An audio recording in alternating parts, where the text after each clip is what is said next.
Hey everyone, how you doing? Welcome to the latest edition of the Sonar Pilot podcast. My name's Johnny Miller.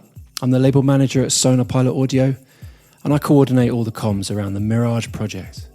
Today, I'm in conversation with a very, very special young producer from Johannesburg, South Africa, by the name of Jazzuelle, a producer who recently delivered to us at Sonar Pilot Audio two amazing remixes of Codex and Fossil from the Mirage Project Season 1.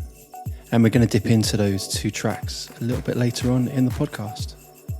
Despite the internet gods not blessing us with the most secure connection over the Zoom call, I had a great chat with Jazz about his history as a producer, his travels and aspirations for the future, the music scene in Johannesburg, the music scene in Europe, the Mirage Project, and his remix productions for us.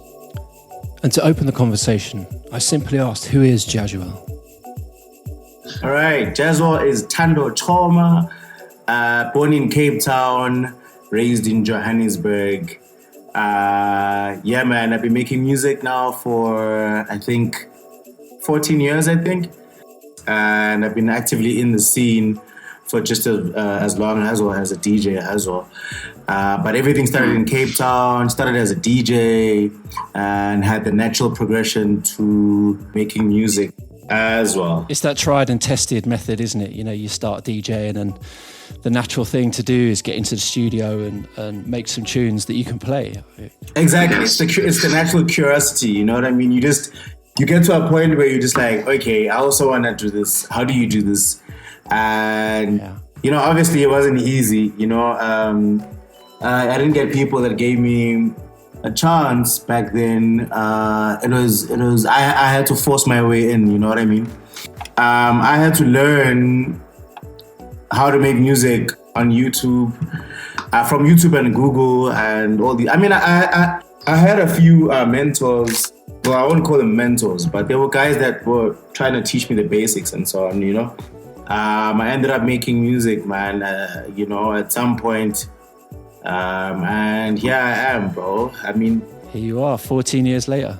Yeah, Johannesburg, doing this as Jazzuelle. And I never started as Jazzuelle, actually. I started as Kylo. People don't even know that, Oh, okay. As a wreck. I was a big problem for my parents, actually, as a DJ. Yeah, obviously, well, when I left that name in Cape Town and Joburg, I adopted the one called Jazzuelle.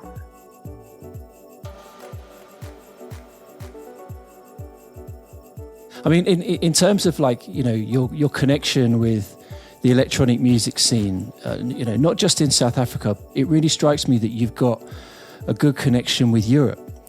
Maybe more so actually than a lot of South African producers. There's, your Kula de Song and your Black Coffees who have, branched out and become international artists. But I feel you're on your way there. You've kind of connected with Europe well. How do you feel that's kind of come about? What cities have you connected with?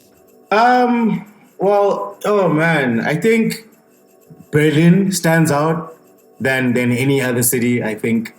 I feel like it's, a lot of people know this, that it's probably the melting pot for creatives in Europe.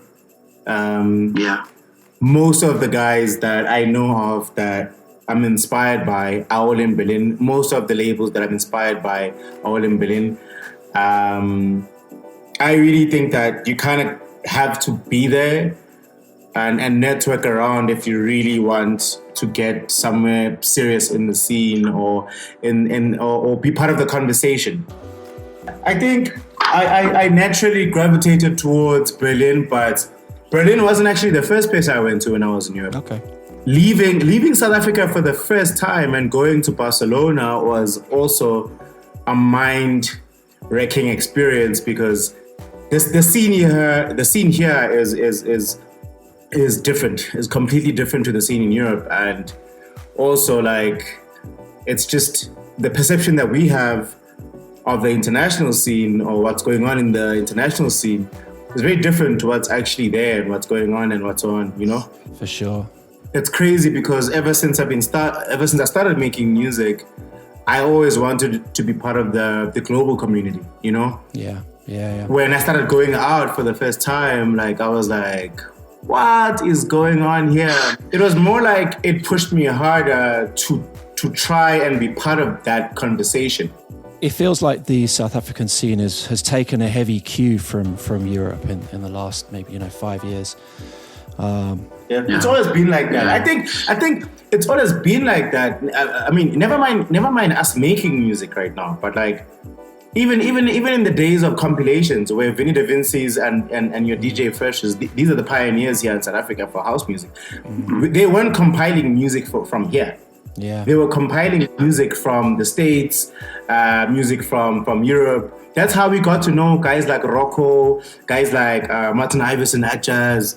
That's how we actually got to know all the artists that influenced us from back in the day. It was never from artists from here, ever. It was always from overseas. You know what I mean? Right. I very much picked up that, like us, you're a lover of science, a lover of sci-fi and art, and the outer world. The thing is, I'm inspired by a lot of things, man. Most of which is astronomy. Yeah.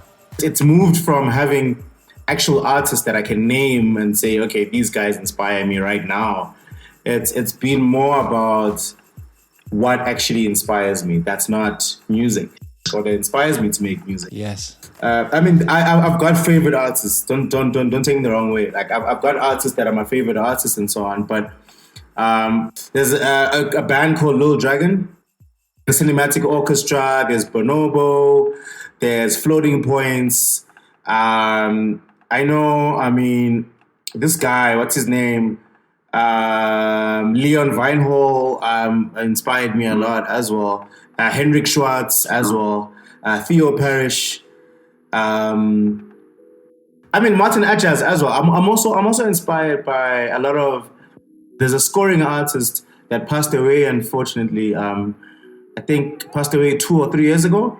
Johan Johansson. I'm not sure if you've heard of him. Yes. He's a huge inspiration for my work, man. And right. I always think cinematically when I make music, because I always ask myself, what would he do? Do you know? Yeah. Even if I'm making electronic music and I'm making dance music, but it's always like, if I would layer the song and put whatever I want to put or whatever, change it the way I want to change it, what would he do? You know? But how would I do that as well? I'm not trying to copy his sound in any way, but it's just like, he's the benchmark. Do you know what I mean? Yeah, and we can really hear it as well. We can hear soundtracks, and a cinematic kind of sound in what you produce. I mean, have you ever thought of doing anything audiovisual or producing music for films or anything like that? Yeah, man. Like since forever, but I haven't. I'd really have to be in Europe to be involved with stuff like that. Sure. What happens like that, especially in Berlin, from my time in Berlin, means that I have to spend a lot of time back in Berlin, and, especially at the moment in the pandemic era, that's not a feasible idea. Do you know what I mean? Sure. If I had a place to live where I know that I would live at my most fullest potential, it's outside of South Africa. It's Berlin. Even if it's not Berlin, but even if it's the UK or even if it's Italy or even if it's whatever, but as long as it's there and out of here, everything that's happening artistically in Berlin, for instance, among other places in Europe, is light years away from what South Africa is doing, Mm-hmm. And I believe that if I could be based there for a few years, then finding the right people to be involved with, if I want to do anything visual, or if I want to do a visual album, for instance, it'll take me a few weeks to find them. And what's been really interesting with you delivering 2 remixes for Sonopilot Audio for the forthcoming Mirage remix project that we're doing. You took on 2 of the Mirages from season 1, Codex and Fossil. They when you delivered them to us, I mean, we obviously know your sound well, But these felt like a sort of step up and a step to the left, and away from the standard club kind of dance floor arrangements. Did the videos or the tracks kind of play any inspiration? How did your remixes find their feet, and how did you approach doing those two remixes for us? Yeah, man, I must admit, definitely. I first watched some of the videos and stuff, and I obviously try and get a background of the artist that I'm trying to remix as well before I do the work as well. I never move away from their identity as well. Although, yeah, it's important to also give that's why I'm commissioned for something, to also just give a piece of my mind of what I hear as well. Yeah. It should be of the same nature, and what I loved about what I heard from you guys, like, I was just like, wow, man, I think this is one of those few remixes where I'm gonna have to not hold back and just be me, the natural me, that the me that I feel like I could be the best of, and so it wasn't that hard when I was doing them, because it was just me, unfiltered. You know what I mean?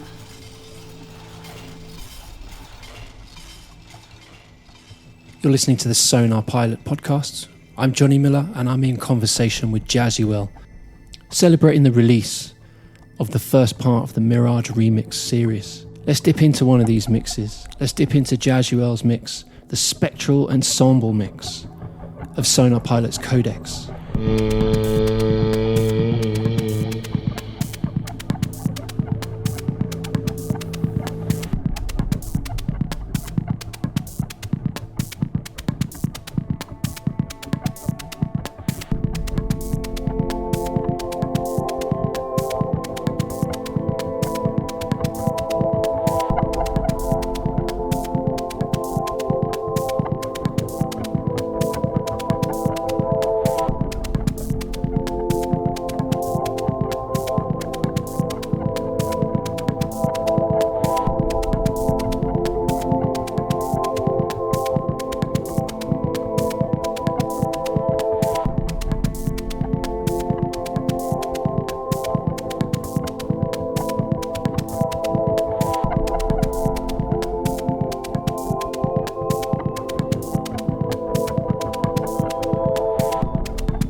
You're listening to the Sonar Pilot podcast. Myself, Johnny Miller, in conversation with Jazzuelle from Johannesburg, South Africa. You just heard Jazzuelle's spectral ensemble mix of Codex by Sonar Pilot, the first of 3 EPs in the Mirage Remix series coming out between now and Christmas 2021. As our conversation continued, I asked Jazzuelle what was lined up for him next. And also, we dug a little bit deeper into his spiritual side. Yeah, for now, I just, I think I'm 1 or 2 tracks away from finishing the album. 2021 has been about my album, has been about surviving COVID-19. And yeah, you know, I mean, you're not going to hear any vocals about surviving COVID-19 on the album. One more thing about Codex, which is one of the tracks that you remixed. It's a meditation. The cosmos, a search for meaning. That way, in terms of music? I think I do, man. But I mean, spirituality is also relative, you know? Yes. I am when I make music. It's an opportunity for me to go somewhere, you know. I don't just make music for the sake of just finishing songs and what so on, you know. Yeah. I like to think of it as a spiritual experience to be transported from where I am psychologically and whatnot, you know, in music to another place, you know, and that's why being alone when I make music is extremely important for me. I get distracted very easily. I feel like I have to condition my mind for even a week sometimes, you know, and get to a state of mind. Only then I can actually make music that is worth anything, you know. Yo, man, I can make 5 songs, you know, and delete them because I feel like I do not connect with them, you know, and so it's important for me to meditate as well, you know. My music is a meditation as well. You know, sometimes I can play an harp and I'll make like a dream harp or something and I'll just listen to that for the next 2 hours in the house and not do anything. You know what I mean? And just stare maybe at a picture of a cluster in space or something. Like that stuff inspires me, you know, and by that virtue for me, that I find that as something spiritual that I do because it takes me away, man. It's not like it was back in the years where I just made music and I was rocking a bass line and boom boom pa pa pa pa, you know. It's not like that anymore. It's more deeper than that. It's more spiritual than that. It's just that, you know, usually you hear people that make music with drums that'll tell you that they're getting spiritual with the music because of the percussions. And I'm totally different, you know. For me, it's more about the sounds, the synths and whatnot, and what's happening in between them. You know, I spend a great deal of time working on my synths and perfecting them, making sure that they sound good and making sure that they sound different. And, you know, there's too much of the same thing going on in the world and not a lot of people want to be themselves, you know, and I feel like we should always strive to be ourselves, even if we're misunderstood. As long as you can have 50 people in the room that understand what you're doing, that identify with what you're doing, that relate with what you're doing, then your job is done. You know what I mean?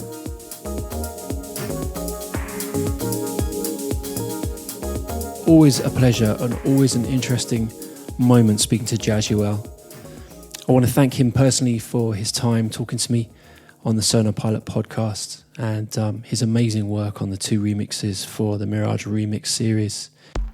A little earlier, we heard Codex, the Jazzuelle spectral ensemble mix. I want to close out the session today with the other mix on that EP, out now on Sonar Pilot Audio. This is Sonar Pilot, Fossil, Jazzuelle's Dark Side remix.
That's Sonar Pilot.